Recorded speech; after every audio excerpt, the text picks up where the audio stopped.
The cleaning lady spots a homeless man lying in the garden and does something shocking without knowing he was the billionaire in disguise. It's early, and the mansion still smells like cleaning products. The main hallway looks like a museum. Thick carpet, aligned paintings, church-like silence. Maria walks slowly, damp cloth in one hand, bucket in the other. She prays softly, almost inaudible. Please let today be a calm day. As she passes the staircase, she hears heels clicking on the steps. She purses her lips. Deborah appears like an expensive watch that insists on chiming louder than everyone else. You're late, Maria, she says without looking. 7 minutes. 7. The bus broke down, Mrs. Deborah. But I'm already... I don't care. Time here is money. Money you don't have, and I have no obligation to teach you to respect. Hurry up. Hurry up. Maria swallows the bitter taste. She thinks of Sophie, thinks of the hospital bills. If she loses this job, how will she pay for the appointment in 2 days? The doctor called yesterday. It's important, Ms. Maria. The new protocol is working, but the hospital needs the payment up front. She nodded with a yes that hurt. In the kitchen, the cook Clara gives a slight nod. She has kind eyes, but fear. Reuben, the gate security guard, watches from the window. He pretends not to see anything. He never knows what's right inside there. Maria, the garden. Deborah's voice cuts like glass. The overnight rain knocked down leaves. I want it spotless for lunch. We have important guests. Maybe... She adjusts her brooch. Maybe the boss will show up. Who knows? Everyone holds their breath. Boss. Theodore Castell. The name hangs heavy in the air. Billionaire, recluse, ghost of his own house. No one has seen him in months. There are stories. He lives abroad, he stays on the 4th floor, he has a secret tunnel. Maria sticks to the simplest. He's the owner and I clean his house. She grabs the broom, crosses the courtyard. In the garden, the grass still glistens with water. And there, under the oak tree, she freezes. There's a body on the ground. A man. Dirty, torn clothes, unkempt beard. He's shivering. His face, pressed against the trunk, has a scar that looks like a crooked stitch. Maria looks around. No one. Her heart races. She approaches, touches his shoulder carefully. Sir, can you hear me? A groan. He opens one eye, murmurs, water. Maria runs to the faucet, fills a glass, returns, holds his head. He drinks like he's coming back from the dead. Thank you. His voice serious but weak. I passed out. You need to see a doctor. You're shaking. Eat something, for God's sake. She pulls a bruised apple from her bag, shares it with him. He chews slowly, looking at her with a mix of shame and gratitude. What's your name? She asks. Joe, he replies almost automatically. Just Joe. Before she can say anything, the glass door to the living room slams open. What is this? Deborah, eyes flashing. What is this trash doing in my garden? Maria steps in front, instinctively becoming a shield. He was passed out, Mrs. Deborah. I think he's hungry. If you'll let me, I'll bring a plate. A plate? From this kitchen. For that? She laughs. Maria, have you lost your mind? Why is the gate closed, Reuben?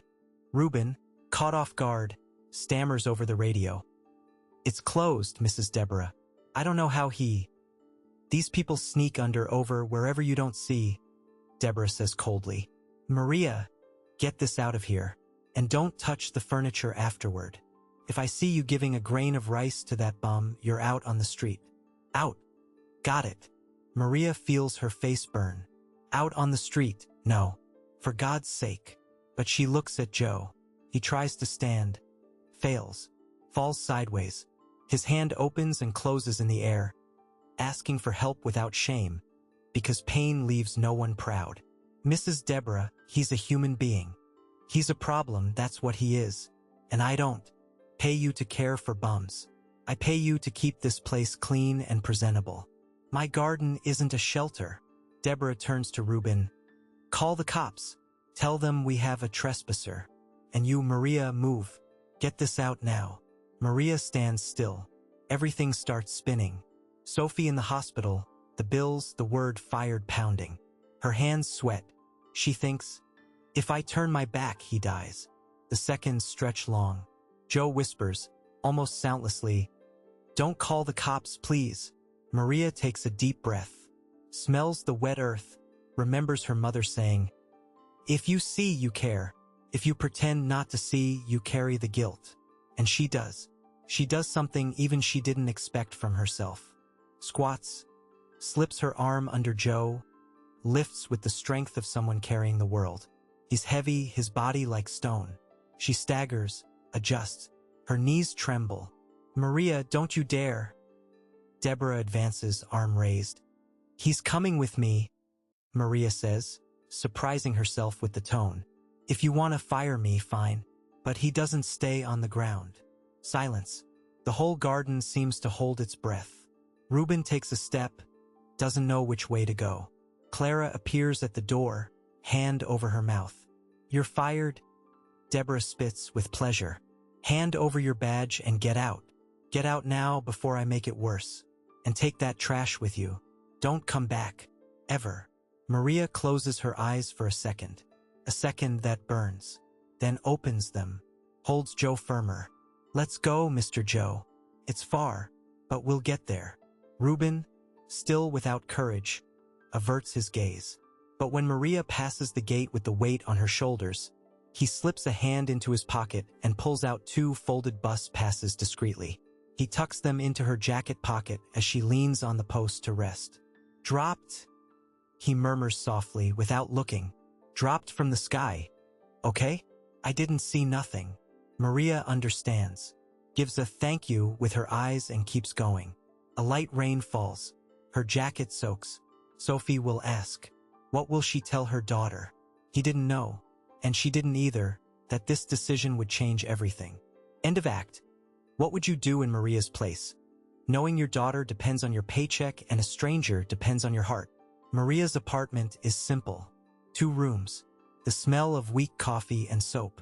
She lays Joe on Sophie's mattress, improvises a pillow with a blanket. Sophie, 8 years old, appears at the door, eyes wide.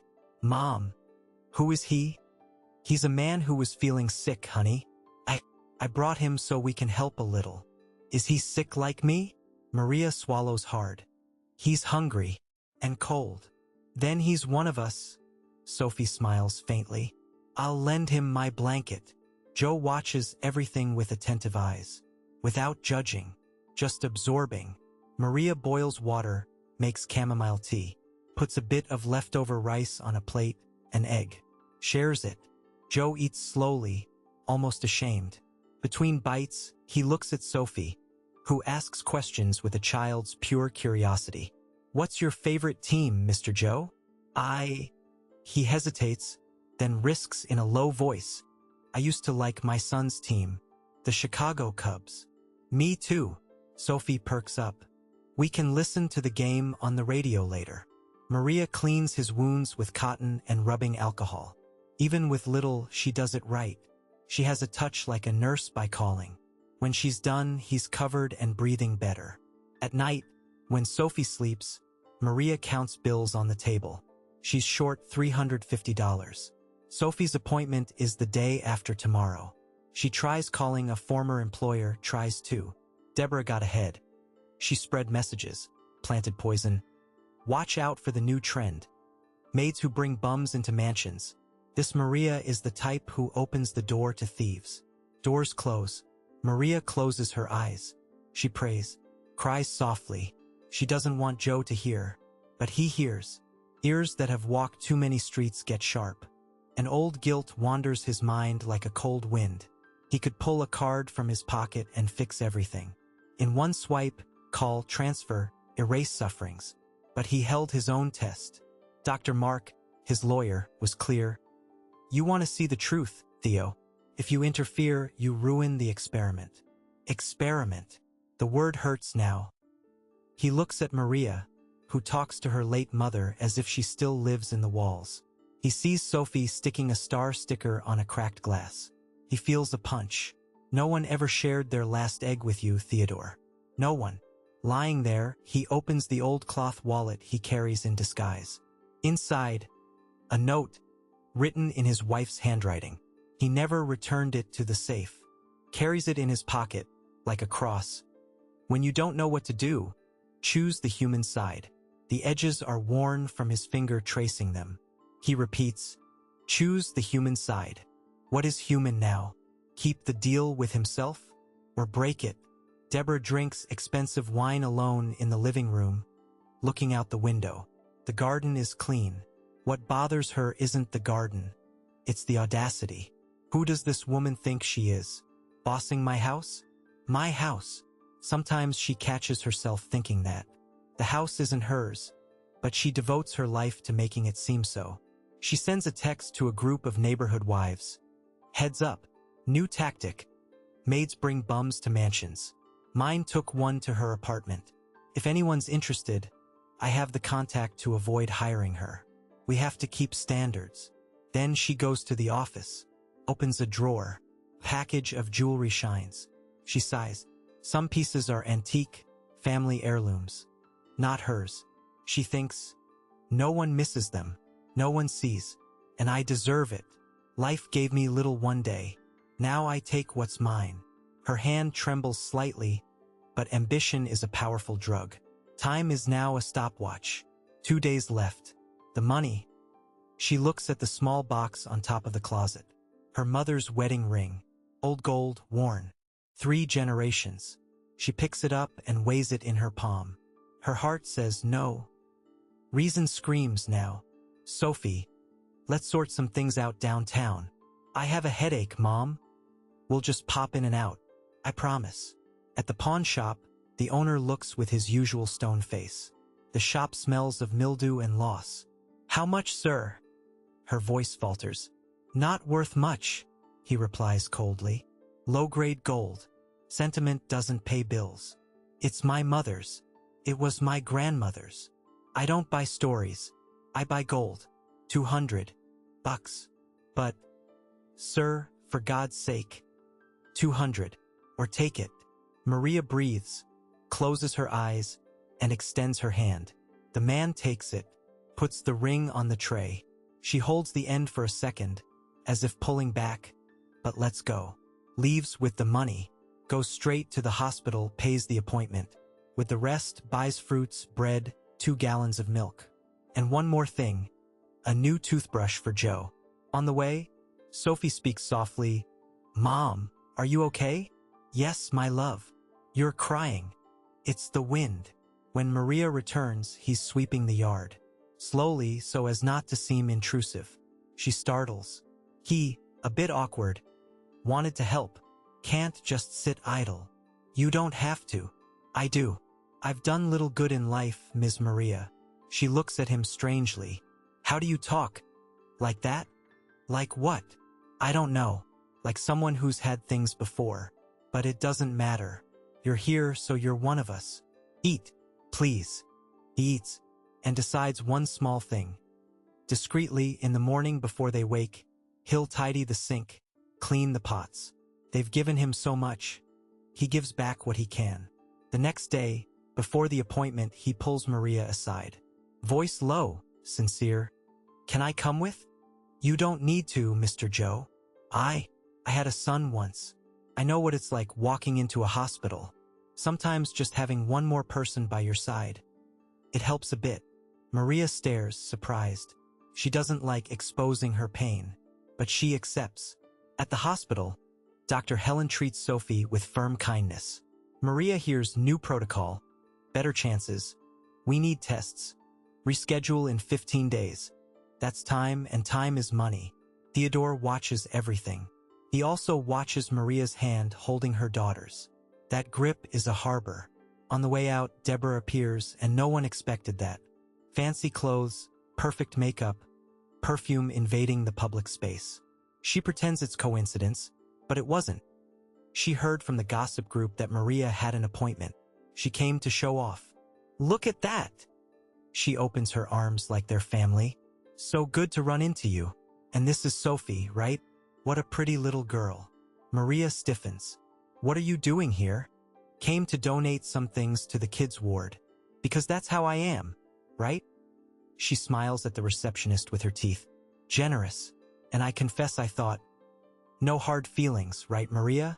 You know I take care of the estate. Woo. T, we could talk. Maybe I can place you somewhere else. With another family. On one condition, of course, you get rid of that bum. It looks bad for you. For everyone. Sophie tugs her mother's coat. Scared. Bum. She looks at Joe, confused. Maria controls her anger. No talk, Mrs. Deborah. I don't get rid of people. Not friends.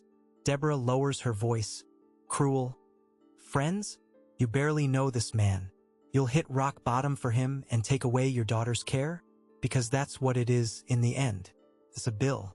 What you can pay for. And you now, jobless. She raises an eyebrow. Mrs. Deborah.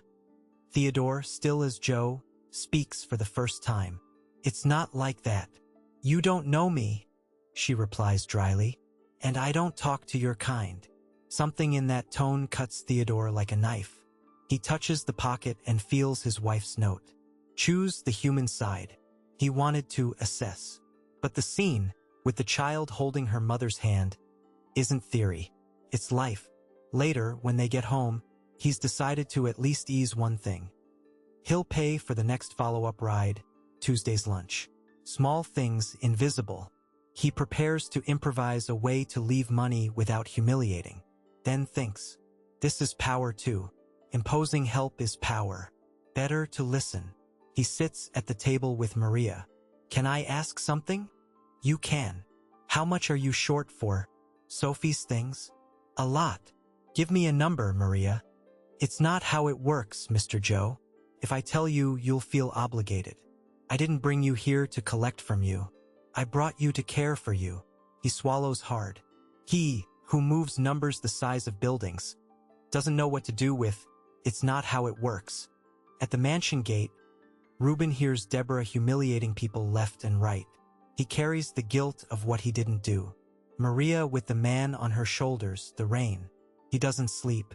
The next day, when Deborah orders him to deliver a letter to a supplier, he sees the numbers. He adds quickly, something's off. He's seen it before but lacked courage. Now there's a new sting in his chest. Outrage. Maybe, just maybe, he has to choose too. Can't stay neutral forever. End of act. How much is a person's dignity worth when the world tries to turn it into currency? The weeks get harder. Deborah follows through on her threat. The do not hire list circulates in closed groups. Doors that were half open lock shut. Maria takes on cleaning gigs in small neighborhood homes for rates that barely cover bus fare. She leaves early, returns late. Sophie asks less and watches more. Mom, are we gonna make it? We always have, right? Maria replies, smiling a smile that doesn't reach her eyes. Deadlines hit like waves. 3 days left. She hears from the hospital clerk to pay for the new tests. If not, we lose the slot and the protocol doesn't wait. Her body aches from so much walking, thinking, negotiating. She chases blood donations, asks everything. Learns names of expensive meds, memorizes them like family last names. In the middle of it, she still cares for Joe. Washes his clothes, changes bandages, puts soup on the table. He tries to help for real, not just sweeping. One day, he fixes the faucet leak with plumber's tape. Another repairs the banging door. He has hands that have held expensive things but learned to hold a hammer. Sophie, still weak, talks too much, and it's good. Mr. Joe, what's your favorite place in the world?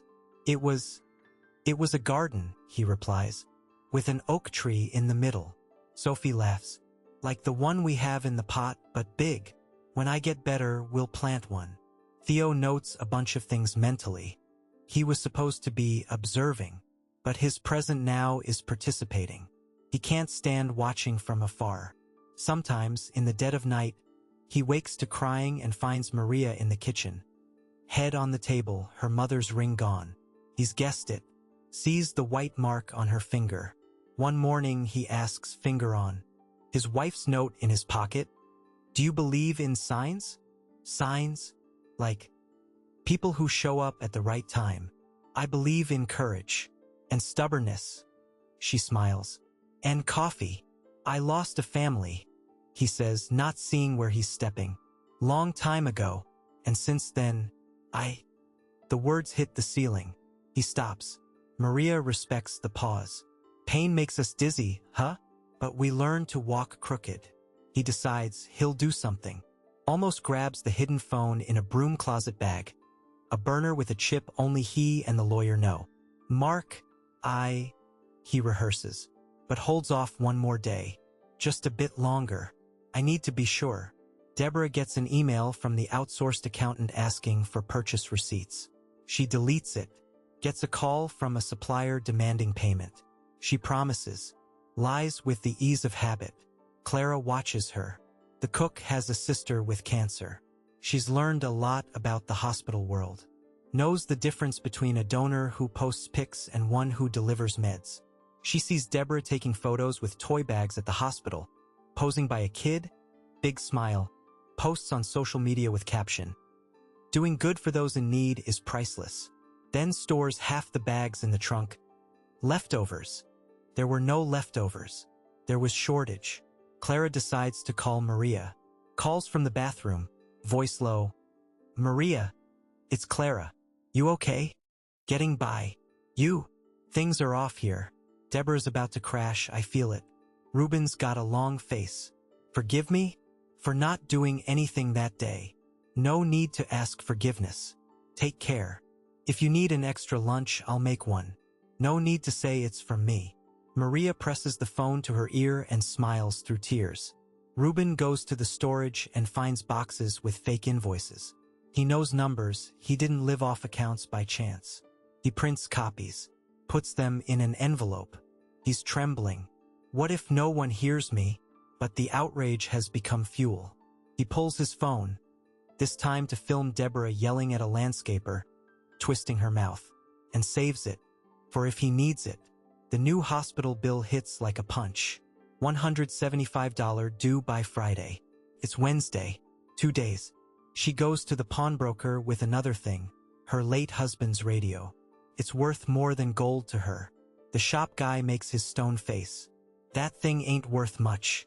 2 millimeters of dust and memories. How much? $50. Come on, man. 50. She accepts. Leaves with the bills and the feeling of selling pieces of a life. On the street, she almost bumps into a man in a suit. He apologizes. She mutters, it's fine. She didn't know he was Theodore's lawyer.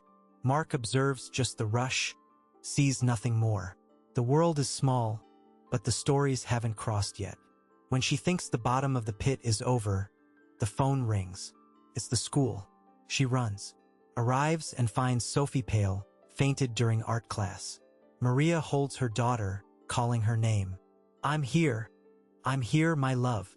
At the hospital, the doctor says it was low blood pressure, anemia. Orders new tests. Maria notes it all, on paper and in her heart. The deadline becomes impossible. The clock blinks in her head.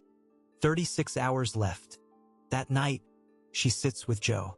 I'll figure it out, even if I spend the night at the hospital door. Even if I scrub their floors till they let me pay later.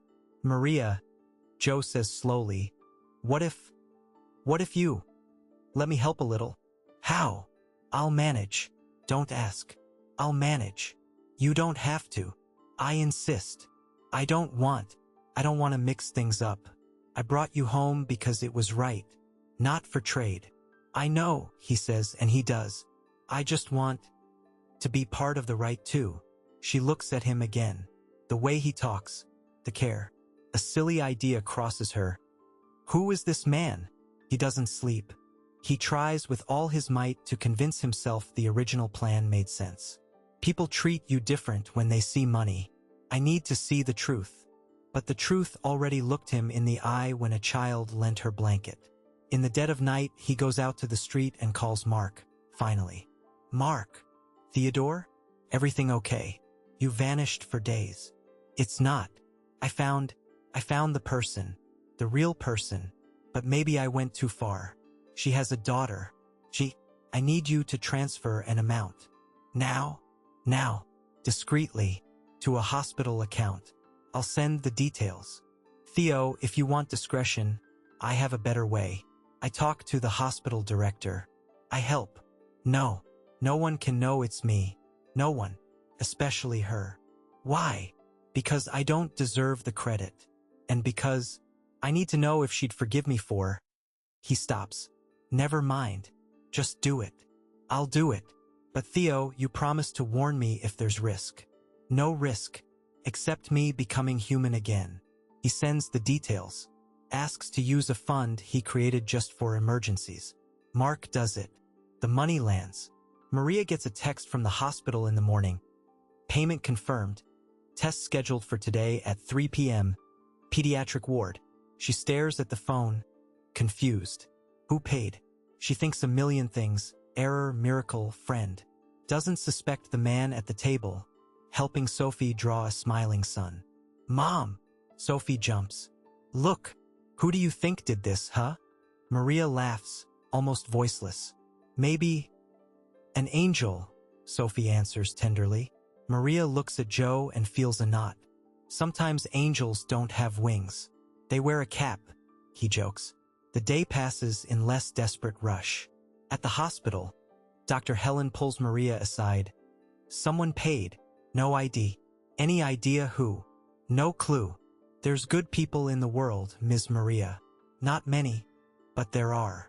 There are, she agrees, looking at Joe. On the way back, Deborah shows up again. This time at Maria's apartment door.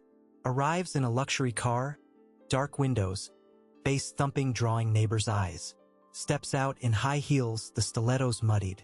Looks around with poorly hidden disgust. Came to fix your life, Maria. Get in the car. I'm home. I'll talk here then. I got you a job with my friend on the avenue. Live in good pay on the books. Just one condition. That man leaves your life now. I called social services already. They'll take him. Today. Maria goes quiet for a second. Then, firm, I don't abandon anyone. And he's not something to take. You're a fool. A fool. You'll end up with nothing for a deadbeat? Look at this. She points to the street, mud, peeling walls, sick kid. Don't you want out? I do. But not stepping on who's with me. You know hospital slots depend on good connections too? Deborah drops, leaving the poison in the air. I help who pleases me. Who doesn't misses out. Maria steps forward. Her whole body shakes, but her voice is clear. Mrs. Deborah, I've lost a lot already. Dignity isn't on the list. Deborah trembles with rage, but for a brief second, falters. Her eye carries an old shadow. A memory, poverty. The mask slips and almost reveals a hungry girl. She recovers, turns her back, gets in the car, peels out. In the rear view, she sees Joe standing, arms crossed, like a guardian. Feels hate and fear. Ruben decides. Goes to Dr. Mark's house, whose address he gets from the mansion logs. It's risky, but he's at his limit. Knocks on the gate. Mark answers, wary. Can I help? I'm the security guard at Mr. Castell's mansion. I think something really wrong is going on. I have proof. And there's a cleaning lady who was humiliated. He breathes. Sorry, sir, but I can't watch anymore. Mark makes space, lets him in. Listens. Asks for copies. Ruben hands over the envelope. You're his lawyer, right? Ruben asks. I am. Then you'll do something? Mark looks at the invoices, videos, recognizes signatures, understands frauds. His lawyer heart pounds. Police material, settlement material, justice material. He promises, I will. At day's end, Sophie sleeps early, tired from tests. Maria and Joe sit at the table. I sold my mother's wedding ring, Maria says out of nowhere. It hurt, but I'd do it again if needed. Joe almost admits he knows where the ring is. Almost says he already had Mark track the pawnbroker. Almost, but holds back. He thinks, tomorrow I'll tell. Tomorrow's over. End of act. Is it fair for someone with power to test others' kindness while watching the suffering of those with no choice? He wakes before the sun, looks at Maria sleeping in the chair by Sophie's bed, thinks of the note, choose the human side, decides for good, goes to the door. Maria, he whispers. She wakes, startled, world defense in her chest. What? I need to tell you something. Everything okay? No, because I lied. Leet. My name isn't Joe. She frowns, tired. Sure, it's fine. Sometimes She swallows. Speak. He breathes. Knows what comes next changes everything. My name is Theodore Castell. Silence. The air thickens. Maria laughs nervously. What? I'm the owner of the house where you worked. The silence turns to stone. She stands. Her face hardens. She steps back, bumps her leg on the chair. You're messing with me? No. This a joke? A test? You watched me. Listen to me. You saw my daughter. Her voice breaks. You saw everything. I did. He confesses, hurting more with each saw. And I thought, seeing how people treat a homeless man would show me who they are. Was lost, Maria. I lost my family. I didn't trust anyone. And you thought I was what? A lab rat. The weight demands truth, was cruel. I wanted to see if your kindness was real, if it was genuine. I didn't believe someone could. You get it. I get that I brought you into my home, to my daughter's bed. I shared food. I sold my mother's ring. And you... She cries, but it's anger. You could have paid everything, in a second, and chose to watch. I paid yesterday, without my name. I fixed what? Bought forgiveness? Covered holes? No. I was afraid you'd see me as... He tries, stumbles. A man who thinks everything fixes with money. I wanted... He collapses in the chair, voice clear. I wanted to earn the right to help you. Maria bites her lip till it hurts. The floor vanishes. She sits, looks at the ceiling, sees her mother's face briefly. If you see, you care. She's on the side of the carer. But the man before her changed the rules, made her play a game she didn't know she was in. So, what is this now? You'll put on your fancy clothes and offer me a job? With bonuses? With a smile? Because I'm so useful to your transformation. I don't have pat answers. Just regret, and admiration, and will to fix. Fix what? My life? Your life? The world? Starting with what I messed up. She breathes. Heart pounds loud. Sophie stirs in sleep. Maria tucks her in. Speaks without looking at him. I don't know if I can forgive you today. Maybe tomorrow. Or never. But I don't want you here now. I understand. Go away, Theodore. Go back to your mansion. And do your part. But from afar. He leaves. On the street, the sun rises in a way that feels like irony. He calls Mark. Time. Time for what? To end the farce inside. And start repairing what I can. Got it. Gathered the team. Prepared the documents. Police are on standby. You want me to pick up? I want Maria there. She needs to see. She deserves to see. You think she'll go? I'll ask. Not demand. He returns later in a simple car, no flash. Knocks on Maria's door. She opens, eyes hard. What do you want? I want to ask you to come with me to the mansion. Just for an hour. He breathes. We'll do something there. And I'd like you to be there. I don't want your show. It's not a show. It's justice. For you. And others. I'll go because I want to look Deborah in the eye. Thank you. She enters the mansion and feels a lump in her throat. The staircase, the smell, the carpet. Every corner is a memory of humiliation. Maria clasps her hands, looks at the floor. Clara sees her and runs. Hugs. Maria. Sorry. No need. Reuben approaches, tense. Maria. I did what I could. I saw. The living room is full. Cleaning staff, landscapers, cook, driver.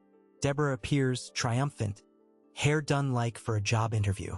Dr. Castell. She smiles. What an honor. Finally, I took care of your house with nails and teeth. And look who's here. She feigns surprise. Maria? Great. Came to apologize. Theo enters with Mark. He's different. Less mask, more man. He doesn't wear the most expensive suit. Wears a simple shirt, a cheap watch that doesn't scream its price. What screams is his posture. He takes center stage. Good morning. Silence. He looks at everyone. At Maria a second. Longer. Then at Deborah. Keeping the house spotless is different from keeping it honest. Deborah laughs. I don't get it. I get it plenty. Mark steps in, laying papers on the table. Documents. Fake invoices.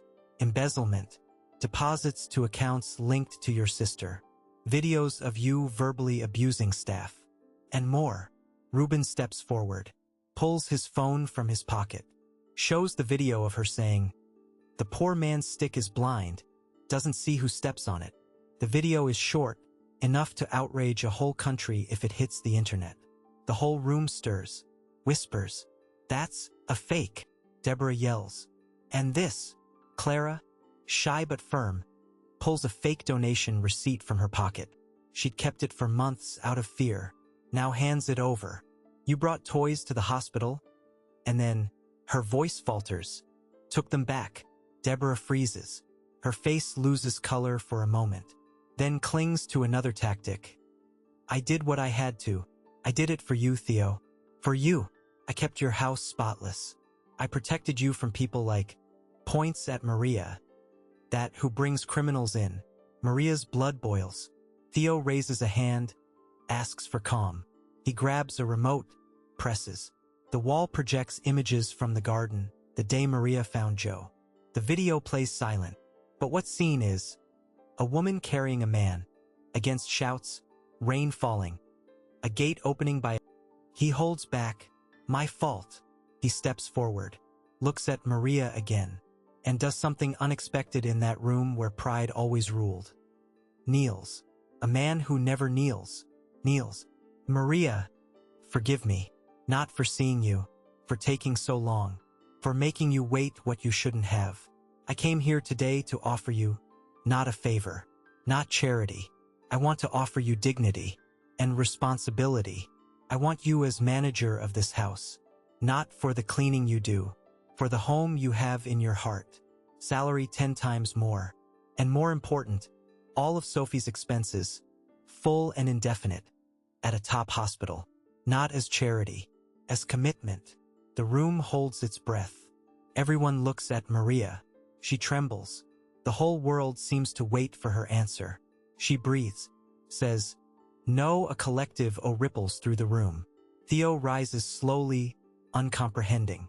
I understand. I'm not your project, Theodore. Not your feel-good story. I don't want to be remembered as the poor woman the billionaire saved. Her voice catches. Just want to be Sophie's mom and pay my bills with my own hands' work. The rest is your problem with your conscience. Theo stands still, holding his own heart with two hands. He murmurs, I understand, and I'll respect it. But let me say one thing, you saved me. Not my reputation, my soul. Let me find a way to repay that makes you feel whole. Don't answer now. Take it home. Think. Let me show you a proposal that started with you and goes way beyond you. Maria looks hard, but there's a tiny crack. One condition. Anything. If you're doing it, don't do it for me. Do it for others. For the other Mariahs. The Sophies. Create a place that doesn't erase our struggle with spotlights. A place that's home. He feels the world makes sense. Something that hasn't in a long time. The mansion turns into part of a home. The Sophie Foundation. You run it. We do it together. Maria looks away. Tears fall. Not out of pity. Out of gratitude. And justice. End of act. Is justice fixing individual harm with a grand gesture or creating paths so no one else has to go through the same pain? The following days are a whirlwind of papers, meetings, visits. Theo follows through. In record time, lawyers amend bylaws, architects draw spaces, City Hall inspects, the hospital partners up. The mansion, bit by bit, loses its museum face and gains the sound of life. Kids' laughter, hurried mom steps, low volunteer music. Maria, who always thought she only knew how to scrub floors, discovers something else. She organizes people like sorting a closet, sees priorities, makes simple spreadsheets everyone gets, breaks red tape into bits. She has talent hidden under necessity. Sophie, between cycles, now with proper meds, starts responding. Her cheeks gain color. Her hair grows slowly. She becomes a kid volunteer, draws with other children, hands out star stickers.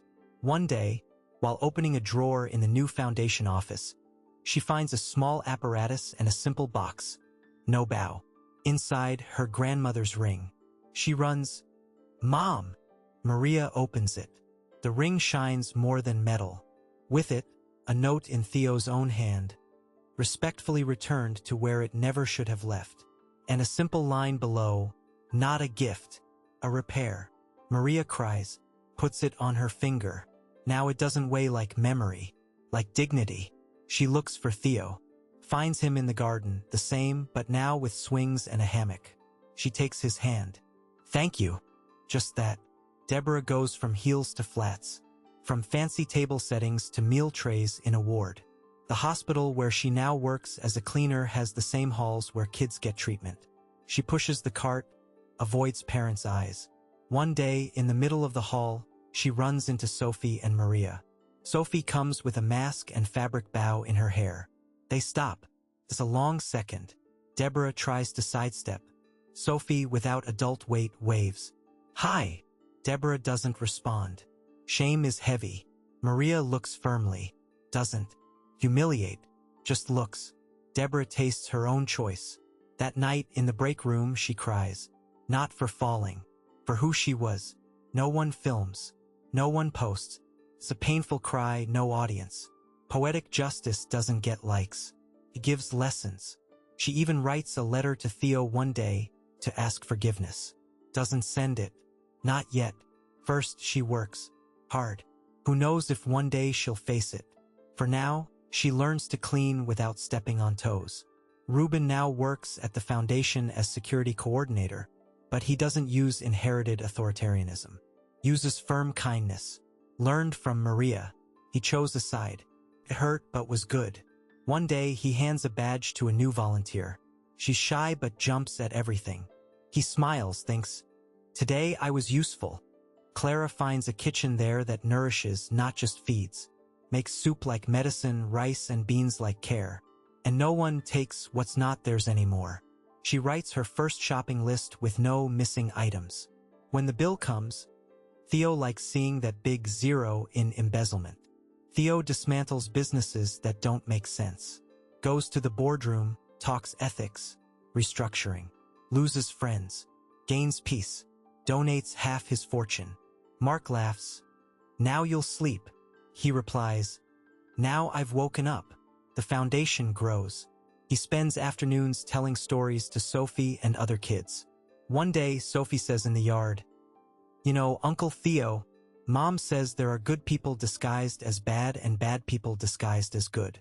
I think you were a good person disguised as a homeless guy." Theo smiles wide, tears. "And you were a fairy disguised as a real person. Fairies don't exist." "They do. Her name is Mom." They laugh. Maria's phrase, said long before, gains substance. Theo has a simple plaque made at the entrance, no marble. Reclaimed wood. Writes, "Everyone's someone disguised as someone.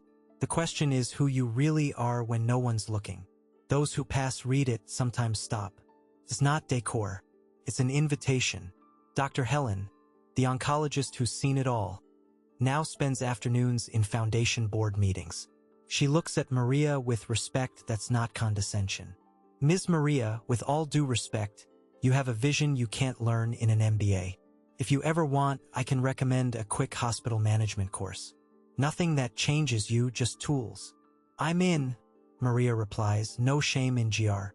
"Oing." but only if it fits Sophie's schedule. It will. The doctor, authority figure who's seen rich insanity and poor greatness, recognizes. That foundation was born from a gesture that could have been arrogant, but became humility. In part, because of a simple woman's courage to say no. 6 months pass like a lightning wind. Sophie's tests start coming back with remission marks. The oncologist calls, "Ms. Maria, the signs are very good. I don't promise what I can't, but..." He holds the smile. The response is excellent. Maria holds her daughter's hand and cries with the joy that hurts. On the way out, she finds Theo in the foundation garden. She hugs him wordlessly. It's reconciliation. Doesn't erase the past, but writes the future. Epilogue. 5 years later, the Sophie Foundation has welcomed over 1,000 families. On the walls, instead of donor plaques, there are kids' drawings and phrases born from honest mouths. Maria runs the project with excellence. Took courses, learned terms, but never stopped speaking like real people. Bring your ID and your fears. We'll handle the rest. She takes the bus sometimes because she likes hearing stories. She did move a bit bigger, airier, same neighborhood.